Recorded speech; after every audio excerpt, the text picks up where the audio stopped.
At 0403 hours local time, the first Flamingo cruise missile struck the eastern truss pillar of the Sarapul railway bridge over the Kama River in Udmurtia, 1,100 kilometers from the Ukrainian border. The 1,150-kilogram warhead detonated against the steel support structure at the waterline, driving a pressure wave through the riveted joints and cross-bracing that held the 400-meter span above the river. The pillar cracked, the truss buckled inward. The bridge deck above groaned, sagged 8 degrees toward the dark water below, and held, barely, as the steel fought against the weight pressing down on it from above. That weight was a train. A double locomotive ammunition consist carrying 40,152mm artillery shells in 36 reinforced cargo cars, stretching nearly 700 meters from the lead engine to the rear guard flatbed. It had departed the Ural cartridge works 11 hours and 22 minutes earlier on its weekly Wednesday run, following the same route it had followed every week for the past 5 months, through the Urals foothills, across the Udmurt plain, onto the Sarapul bridge at 0358 hours, exactly as scheduled. The train was halfway across the span when the first warhead hit. In the locomotive cab, the engineer felt the bridge shudder beneath him. The rails shifted, the wheels screamed. He reached for the emergency brake, but the second Flamingo was already 4 seconds from impact. It struck the western pillar. The truss structure that had been holding under the stress of one damaged support point could not survive two. The western span buckled. The bridge deck dropped 15 degrees. Rails that had been straight and level a moment earlier now curved downward toward the river like a steel waterfall. The locomotive, weighing 138 tons, slid forward on the deforming rails. The first 8 ammunition cars behind it followed, their coupling chains pulling each one after the other, like beads on a string sliding off the edge of a table. The eastern span, already cracked by the first warhead, tore free from its abutment. Steel screamed. Rivets popped like gunshots. The locomotive plunged nose first into the Kama River, dragging 12 ammunition cars behind it. The remaining 24 cars on the western approach jackknifed, piling up against the intact western abutment in a chaos of twisted steel, splintered wooden cargo crates, and thousands of artillery shells spilling across the tracks. And then the secondary explosions began. But this strike was not aimed at one train. It was aimed at the supply chain that kept 10,000 Russian artillery shells per day falling on Ukrainian positions across the entire front line. And the woman who found the choke point was not a military strategist.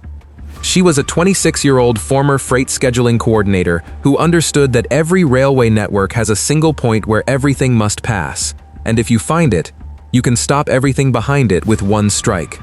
Her name was Svitlana Moroz.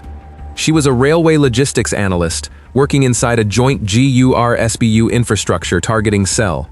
Before the war, she had spent 3 years at Ukrzaliznytsia, Ukraine's national railway company, managing cargo train schedules, calculating transit times, routing freight through junction points, and tracking rolling stock across the network. She understood how military railway logistics worked because they operated on the same physics as civilian railways: fixed track gauges, weight limits per axle, speed restrictions on curves, mandatory crew rest stops, bottleneck junctions where multiple lines converge onto a single track. She was recruited into intelligence because the GUR realized that understanding Russian military rail logistics required someone who thought in train schedules, not missile trajectories. Svitlana had been tracking Russian ammunition trains for 5 months. She monitored intercepted railway communications, satellite imagery of rail junctions, and social media posts from Russian railway workers who occasionally photographed military cargo passing through their stations. She had built a database of over 230 military train movements, logging departure points, routes, cargo types, and destinations. In early August, she noticed a pattern change. The frequency of ammunition trains running from the Urals toward the Donbass front had increased from 3 per week to 5. The trains were getting heavier, carrying 18% more shells per trip based on intercepted axle loading data.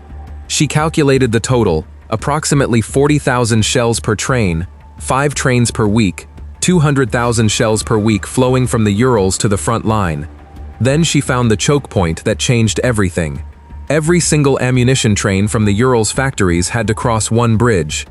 The Sarapul railway bridge over the Kama River in Udmurtia, a Soviet-era steel truss structure carrying double-track railway across a 400-meter river span. No alternative crossing within 170 kilometers in either direction. If the bridge was destroyed while a train was on it, the strike would achieve two objectives simultaneously: destroy 40,000 shells and cut the only rail crossing feeding ammunition from the Urals for months. She analyzed the intercepted dispatch communications and identified the exact train schedule. The ammunition trains crossed Sarapul at predictable times based on their departure from the Ural cartridge works. Transit time, approximately 11 hours. If she confirmed a train's departure, she could calculate its arrival at the bridge to within a 30-minute window.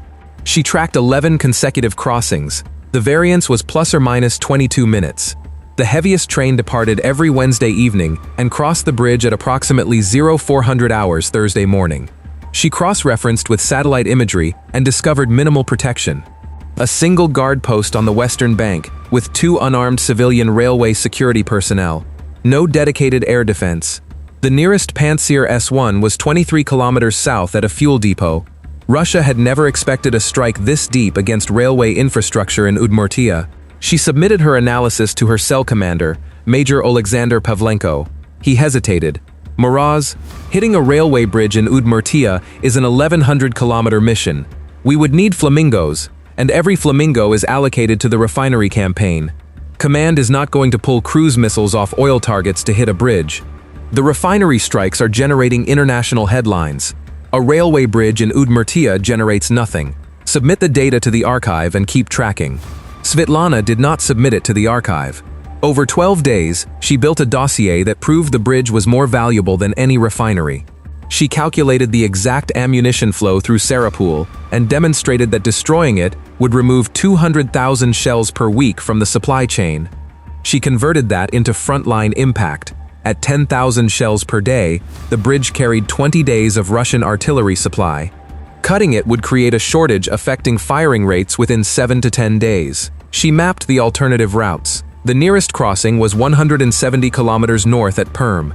Rerouting added 14 hours per train and forced traffic through an already congested junction. She calculated that the reroute would reduce ammunition throughput by 55%. She timed the strike for the heaviest Wednesday train, 40,000 shells, double locomotive. If the bridge was hit with the train on it, the combined destruction created maximum damage with minimum expenditure.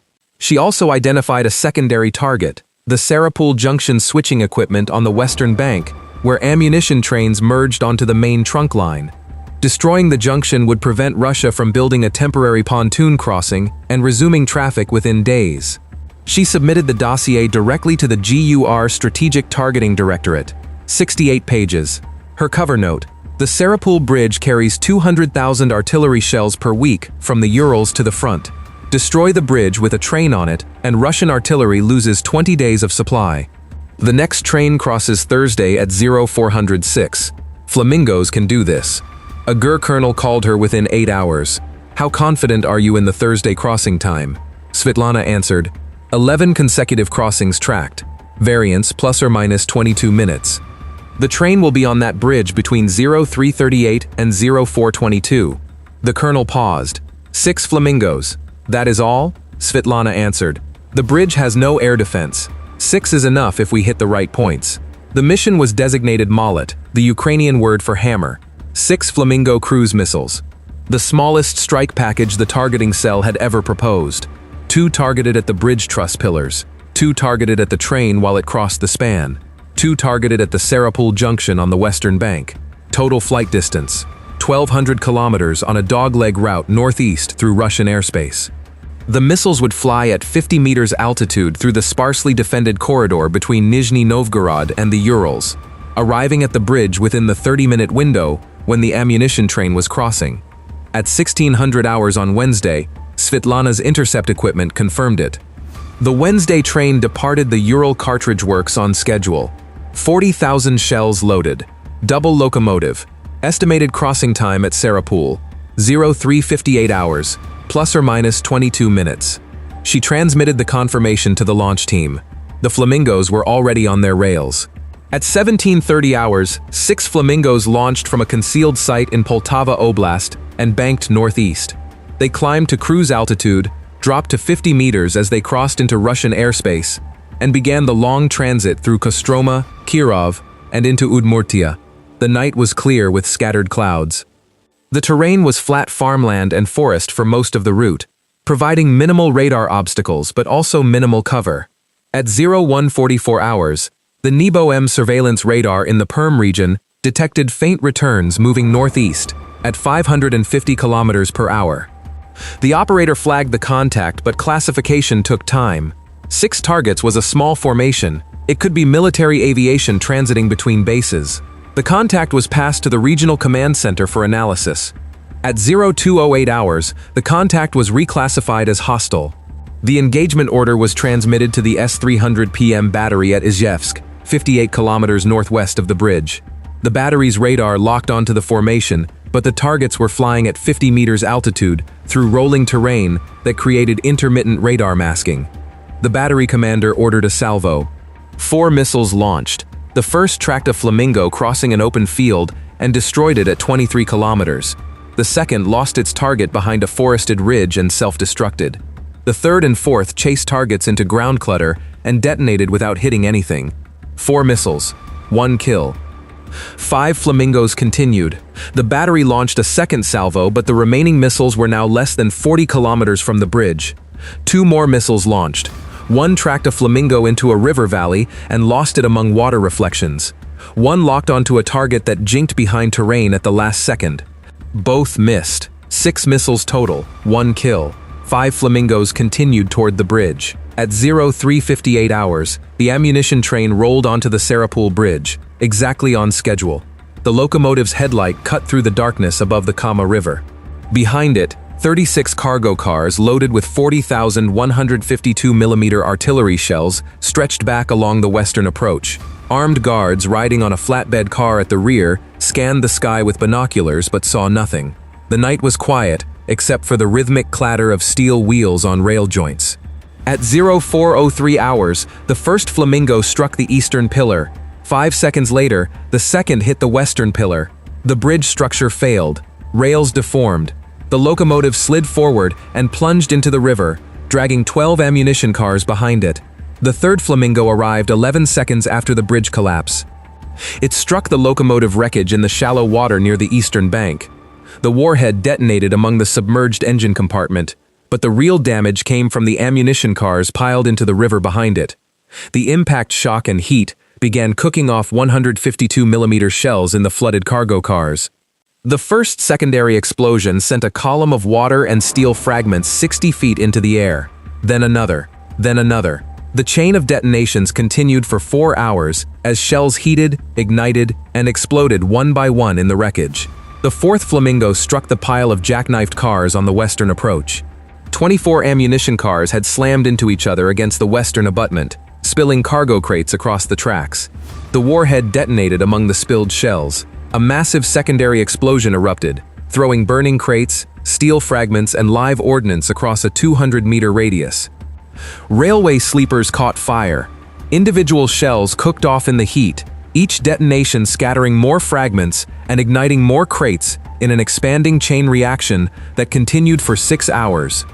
The fifth Flamingo struck the Sarapul Junction switching tower on the western bank.